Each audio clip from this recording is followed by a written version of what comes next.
god. Looking real.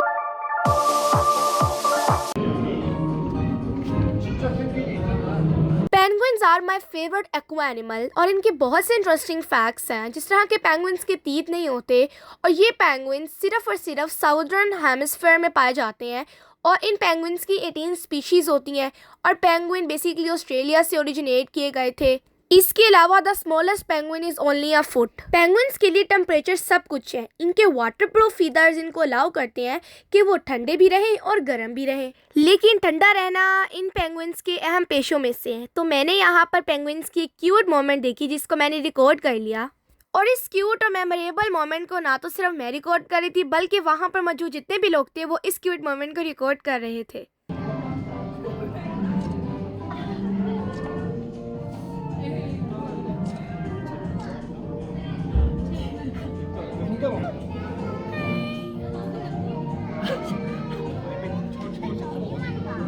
और बहुत से पेंगुइन्स मौजूद थे लेकिन स्विमिंग सिर्फ एक ही कर रहा था।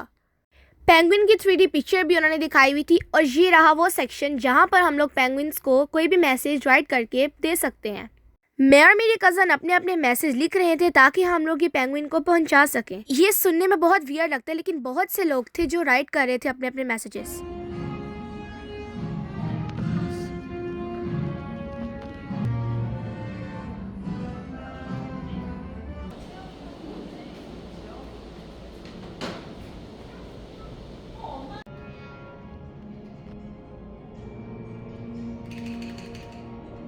Okay, that's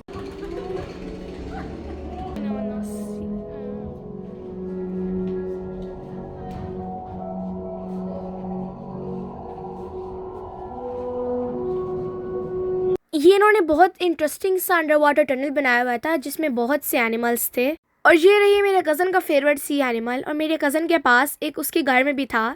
turtles live a long time और ये एस्टिमेट किया गया है कि टर्टल्स 100 साल तक जिंदा रहते हैं और ये नहीं बल्कि 400 साल तक भी कुछ टर्टल जो हैं वो जिंदा रहते हैं। और इस एक्वेरियम में छोटी मछली से लेकर बहुत से लार्ज साइज की फिशेस भी थी और इस टैंक में मैंने एक ऐसी फिश देखी जिसका फेस ह्यूमन जैसा था। पता नहीं क्यों ये वियर्ड बात है लेकिन मुझे इसका फेस रियली ह्यूमन जैसा लग रहा था। मैंने अपनी कज़न को भी ये बात बताई तो वो कह रही थी हाँ सच्ची में लग रहा है। तो यहाँ पर बहुत से एनिमल्स हैं जिनके मुझे नाम नहीं पता था और ये टर्टल्स की क्यूट मोमेंट भी मैंने रिकॉर्ड की और इस सेकंड पार्ट में आपको बहुत सी क्यूट मोमेंट देखने को मिलेंगी जो एक मेमोरी के तौर पर हैं।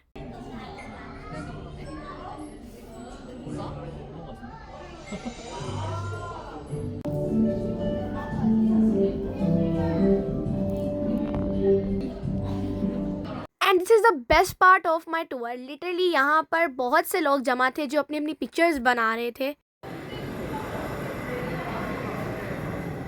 और ये रहा किड्स जोन और इस किड्स जोन में आप अपना फ़ोन कवर भी रेडी कर सकते हैं और इस किड्स जोन में ना सिर्फ अपना फ़ोन कवर आप बना सकते हैं बल्कि यहाँ पर बहुत से आर्टिस्ट थे जो आपकी पिक्चर भी ड्रॉ कर सकते हैं और इसको बनाने में बहुत सेटिस्फेक्शन मिलती है।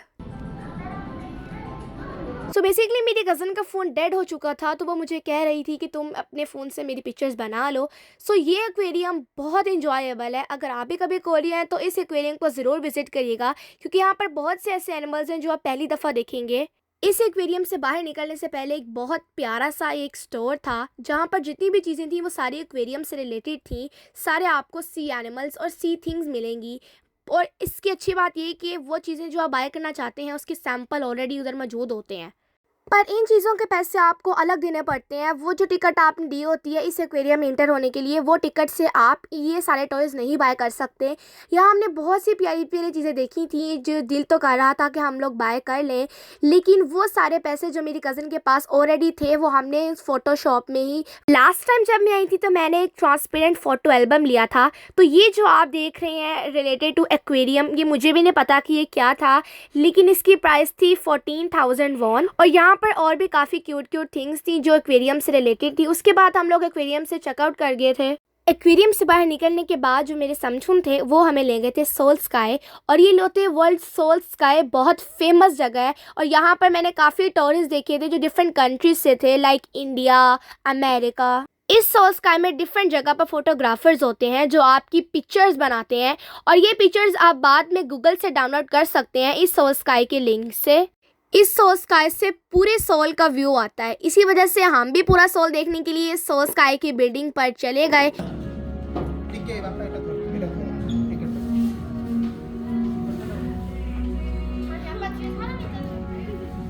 और इस सोल स्काई की हिस्ट्री के बारे में बहुत सा बताया था, जिस तरह जो टूल्स इस्तेमाल किए गए हैं, यानी इस बिल्डिंग को कंस्ट्रक्ट करने के लिए जितने भी पत्थर वगैरह, जितने भी नेल्स वगैरह इस्तेमाल किए गए हैं, वो यहाँ पर उन्होंने 3D के ज़रिए शो करवाया हुआ था। उसके बाद हम लोग लिफ्ट में इंटर हो गए और जिस तरह लिफ्ट ऊपर जा रही थी, साथ में उसकी ऊंचाई भी बता रही थी कि इतना मीटर उसने जो है वो सफ़र कर लिया था। और ये लिफ्ट में एक स्क्रीन लगी हुई थी जो हमें वो प्लेसेस के बारे में दिखा रही थी जो इस सोल में मौजूद हैं। और जिस तरह आप ऊपर जाते रहते हैं ना, आपके कान भी बंद होने शुरू हो जाते हैं क्योंकि आप बहुत ऊंचाई पर आ जाते हैं। इसी वजह से इसको सोल स्काई कहा जाता है।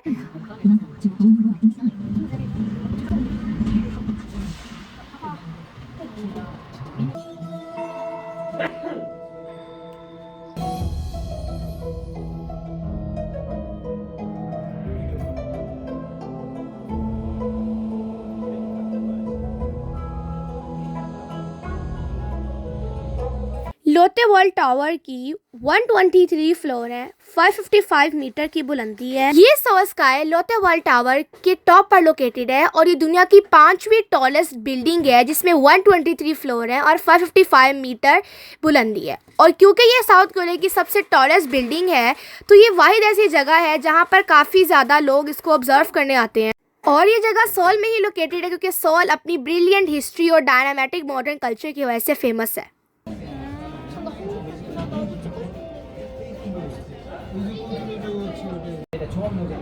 아이구나 올림픽공원이다. 맞아, 올림픽 공원. 저기가 아까 같이 올림픽 파크. 저를 쭉 올라가면 엠마뉴엘길로 올림픽 파크. 거기도 아까 저기. 어딨어? 아니, 엄마한테는 안 보일걸요। साथ साथ जो मुझे गाइड कर रही थी वो मेरे समसुन की वाइफ थी, क्योंकि उनको इंग्लिश आती है लिटिल बिट, तो वो मुझे गाइड कर रही थी साथ साथ।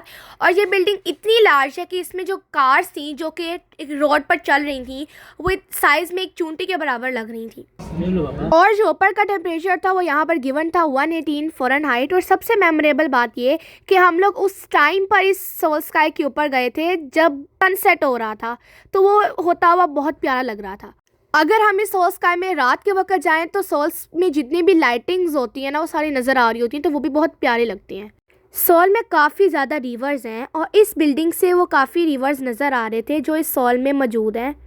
और सोल में काफ़ी ज़्यादा बिल्डिंग्स हैं जिसकी वजह से सोल एक ऐसा सिटी है जो कि थोड़ा कंजस्टेड है लेकिन दिखने में बहुत प्यारा है। और अगर आपको कभी चांस मिले तो आप कोरिया की कौन सी सिटी में आएंगे? और अब हम लोग सोल स्काई की ऐसी जगह पर आए थे जिसकी रूफ ओपन थी, तो बहुत ठंडा मौसम था और जितने भी वहाँ पर लोग मौजूद थे उन सबके जो बाल थे वो उड़ रहे थे क्योंकि ऊपर का टेम्परेचर सच्ची में बहुत ठंडा था। Oh my god. Looking real. Memorable दिन गुजारने के बाद हमें लग गई थी भूख, तो हम लोग आ गए थे एक फेमस इटालियन रेस्टोरेंट में जिसका नाम है बिस्ट्रो वेनेटो। और यहाँ पर बहुत मज़े मज़े के पास्ता और पिज़्ज़ाज मिलते हैं। सो हमने एक लार्ज पिज़्ज़ा ऑर्डर कर लिया और अपना अपना पास्ता ऑर्डर कर लिया। अब मेरी कज़न का पास्ता आ चुका था, अब मेरा पास्ता थोड़ा लेट था। मेरी कज़न को भी काफ़ी भूख लगी थी और रात को मैं अपनी मम्मा के घर चली गई वहाँ पर स्लीप ओवर करने, क्योंकि सुबह के टाइम हमने हारमोनी के घर जाना था, उन्होंने एक पार्टी सी रखी हुई थी। सो गाइस, मेरी मामा के घर में 2 डॉग हैं और वो डॉग इतने ज़्यादा स्ट्रॉन्ग हैं और जब भी कोई बाहर से बंदा आता है ना, उनको देखकर वो काफ़ी ज़्यादा चिल्लाते हैं और मुझे देखकर तो वो खाने वाले हो गए थे। मुझे इतना डर लग रहा है राइट नाउ। वो रात के 2 बज गए हैं और वो बाहर बैठे हैं and they are just for security, और ये घर के बाहर ही होते हैं। मॉर्निंग टाइम मैंने अपनी मम्मा के साथ भी टाइम स्पेंड किया। मैं चली गई थी शॉपिंग वगैरह करने क्योंकि हम लोगों ने ग्रैंड मदर के घर जो है चीज़ें भी लेके जानी थी, सोडाज वगैरह, क्योंकि मेरी मम्मा ने वहाँ पर कुकिंग करनी थी। शॉपिंग वगैरह हो गई है डन। अब बस अब देरी है कि हम लोग जाएँ हारमोनी के घर में, ठीक है। तब जो भी हमें सामान चाहिए था, जो हमने उनके घर लेके जाना था, वो हमने सारा ले लिया है। क्योंकि फैमिली गैदरिंग है तो वहाँ हम कुकिंग करेंगे, इसीलिए जो भी स्वीट्स वगैरह चाहिए थी हमने बाई की हैं पहले शॉपिंग मार्ट में जाकर, और अभी हम लेके जाते हैं।